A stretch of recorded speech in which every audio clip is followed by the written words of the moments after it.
Philippiens. Chapitre 2. Si donc il y a quelque consolation en Christ, s'il y a quelque soulagement dans la charité, s'il y a quelque union d'esprit, s'il y a quelque compassion et quelque miséricorde, rendez ma joie parfaite, ayant un même sentiment, un même amour, une même âme, une même pensée. Ne faites rien par esprit de parti ou par vaine gloire, mais que l'humilité vous fasse regarder les autres, comme étant au-dessus de vous-même. Que chacun de vous, au lieu de considérer ses propres intérêts, considère aussi ceux des autres.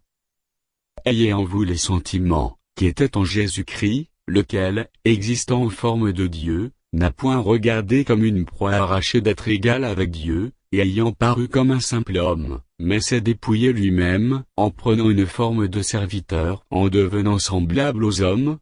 Il s'est humilié lui-même, se rendant obéissant jusqu'à la mort, même jusqu'à la mort de la croix. C'est pourquoi aussi Dieu l'a souverainement élevé, et lui a donné le nom, qui est au-dessus de tout nom, afin qu'au nom de Jésus tout genou fléchisse dans les cieux, sur la terre et sous la terre, et que toute langue confesse que Jésus-Christ est Seigneur, à la gloire de Dieu le Père. Ainsi, mes bien-aimés, comme vous avez toujours obéi, travaillez à votre salut, avec crainte et tremblement, non seulement comme en ma présence, mais bien plus encore maintenant que je suis absent, car c'est Dieu qui produit en vous le vouloir et le faire, selon son bon plaisir. Faites toutes choses sans murmure ni hésitation, afin que vous soyez irréprochables et purs, des enfants de Dieu irrépréhensibles au milieu d'une génération perverse et corrompue, parmi laquelle vous brillez comme des flambeaux dans le monde, portant la parole de vie, et je pourrais me glorifier, au jour de Christ, de n'avoir pas couru en vain, ni travaillé en vain. Et même si je sers de libation pour le sacrifice, et pour le service de votre foi, je m'en réjouis, et je me réjouis avec vous tous. Vous aussi, réjouissez-vous de même, et réjouissez-vous avec moi. J'espère dans le Seigneur Jésus vous envoyer bientôt Timothée, afin d'être encouragé moi-même en apprenant ce qui vous concerne. Car je n'ai personne ici qui partage mes sentiments, pour prendre sincèrement à cœur votre situation. Tous, en effet, cherchent leur propre intérêt, et non ceux de Jésus-Christ.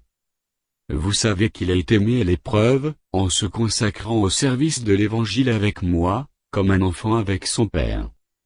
J'espère donc vous l'envoyer dès que j'apercevrai l'issue de l'état où je suis, et j'ai cette confiance dans le Seigneur, que moi-même aussi j'irai bientôt.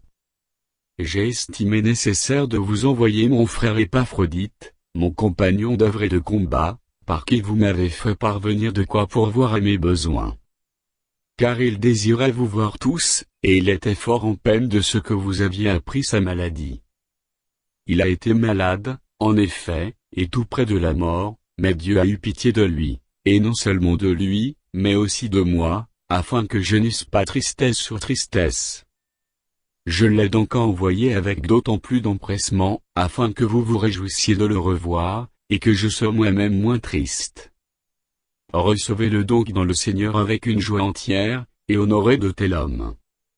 Car c'est pour l'œuvre de Christ, qu'il a été près de la mort, ayant exposé sa vie, afin de suppléer à votre absence dans le service que vous me rendiez.